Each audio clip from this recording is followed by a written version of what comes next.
Hi everyone, welcome to another episode here today. Join with us in the chat on twitch.tv GG Mr. Rogers if you guys want to hang around with us and see what we're talking about. This weekend, I'm up. We're up. What you doing? We're going to be talking a little bit about the Cardfight Vanguard Dare Days game that's going to be coming out in 3 whole days. We don't have any... This is going to be coming from a very impartial standpoint, not trying to shill, not trying to doom, not trying to do anything. We're just going to take a look at both angles, not even trying to play devil's advocate. We're just going to take the information as is, and critique the critiques rather than critique the content itself of it. So we're going to take a look at it. So this comes from Visionary Visas, who is a content creator and a VTuber himself, also a very avid fan of Cardfight Vanguard in its entirety, and they're a little bit distraught, a little bit upsetty spaghetti about the current price point that is for the game. This is for the DLC expansions. This is apocalyptically bad for Dare Days. The size of this L cannot be accurately described. Right now they're talking about the DLC expansion combinations from set 1 until set 9. You could pre-order this expansion by the time the game comes out, so whenever the DLC comes out, you can in fact pay for it. So I will tell you this though, you don't need to buy the full-on expansion. I think the thing what Dare Days ended up doing, I guess unfortunately, is that the price point, even due to localization, could be decreased or increased, depends on region, is the fact that it released all of the pre-order content rather than creating seasonal passes. Creating a seasonal pass will also give the same illusion of being able to pick up the same amount of cards. Because when Dragon Ball Z Super came out, and that's a fighting game from a other studio, they had a seasonal passes that came around the same amount of price. What a lot of people didn't understand, or what a lot of people don't understand, is that when you buy a video game for about the $60 to $50 or euro price point, and it gives you the predestined price point for all of the content that's coming out, and it gives you the chance of being able to pre-order all of it, it does indeed come up to twice the amount of what the game is worth.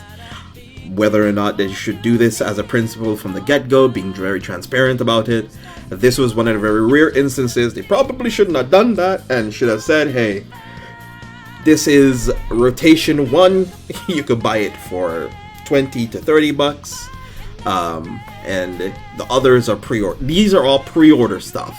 You don't have to buy all of these the same day or the same month. You can say, hey, at the end of this month, I'm gonna buy expansion 4 for when expansion 4 comes out. The time schedule of when expansions comes out, of course, it's left to be desired. You know, it could be a bit, you know, closer since we already have the content and products, but they're separated a month apart from each, because one is going to be, I guess, for the 1st of February, then we have the 22nd of March, and then we also have the 31st of May, and then we have, you know, so revealing this information so quickly rather than turning it into an ensemble bundle would have probably give the illusion to the players that they're actually buying more bang for their buck. Like, the transparency was very good on their part. You don't necessarily have... That's the thing. You don't have to pick up all of these all at the same time, and this is in the span of half a year. So it's 70 bucks that you're paying in a span of 6 months, which is very negligible if you're actually thinking about it. If you think about it in that essence, it's a very negligible price point. You don't have to pay $140 dollars, euros, guilders, florin, or anything for that matter until you feel that you're comfortable with it. That's basic economics. You don't have to if you don't want to. There's supply and demand. If you don't want to buy something, you don't have to pay for it. That's okay.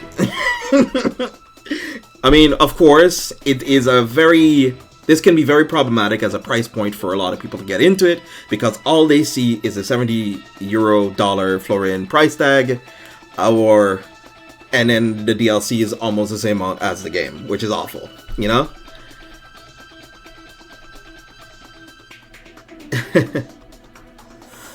is the timing of it can be left for debate when or if they should have released all of the software updates and have them to be transparent this way. I am it is very hard to justify myself as well as a person who also wants to pick up this game whether or not I should.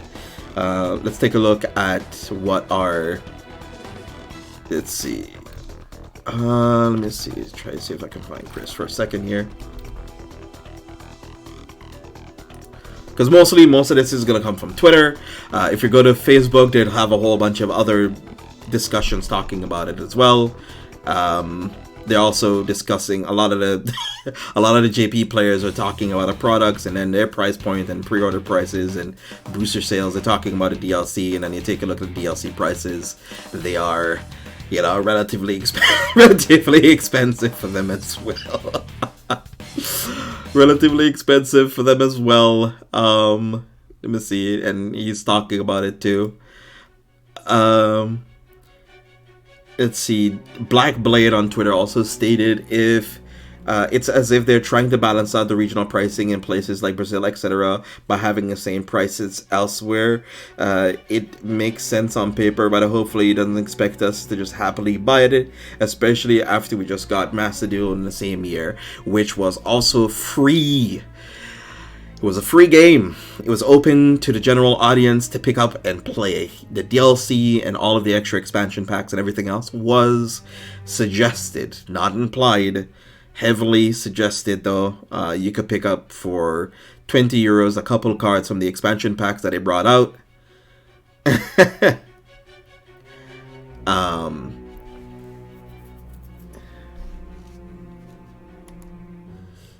And then here we also have Chris saying something else, saying, well, we're not trying to take anything out of context from him. We're also going to be taking a look at other tweets as well from other people, other content creators who are also talking about this as well. And I think there's also people from the Japanese fan base who are also having a bit of discourse about this game too. So we're just going to leave it at that for now. What do you guys think? Let me know in the comment section below. How do you guys feel about this? How do you guys think that this is going to be turning out? I am very nervous. This makes me nervous from the standpoint because I love Cardfight. I want Cardfight to flourish. I want Cardfight to grow. And the transparency that they've displayed over the last couple of years, talking about the game and displaying whether or not whether you should and shouldn't buy any of the product, I think it's because from a financial standpoint, my brain, I'm like, well, if I don't want the DLC right now, I just don't pick up the DLC. I just pick up the base game and I buy the DLC as I go along. And it's over the course of the year, it'll just be cheaper overall for me. Because it's 10 to 20 bucks that I can, if I feel like I will spend, for it. You don't have to if you don't want to. But that's not how everybody thinks. They think about it a lot of short-term. They think about short-term games rather than long-term enjoyment. Not a lot of people think that way. But it's fine. If you guys don't want to pick this up, that's okay. That's alright.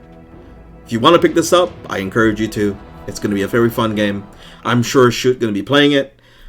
Even for the entry price point as it is. I'm going to be making some content about it, so hopefully you guys tune in for that content as well. This has been your boy JJ. Let me know what you guys think about it in the comment section below. Hopefully I'll be uploading another video soon. Be awesome, stay awesome, have a wonderful day. Thank you guys for tuning in and stopping on by. Take care.